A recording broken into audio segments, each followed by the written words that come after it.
నిత్యమైన కృపతో నీకు వాత్సల్యము చూపుదును. యెషయా 54:8.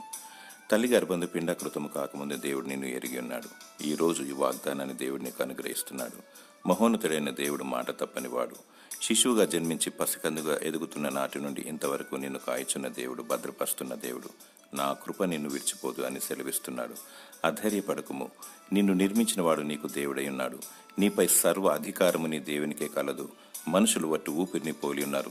మనుష్య చోరులు నిన్ను అపహరించాలని, హతమార్చాలని యోచన కలిగి ఉన్నారు. నీ శత్రువులను ప్రేమించుము, క్షమించుము, ప్రార్థించుము, వారిని దీవించుము.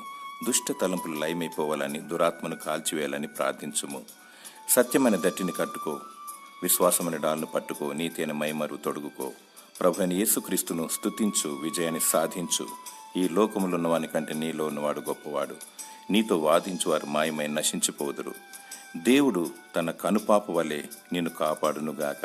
ఆమేన్.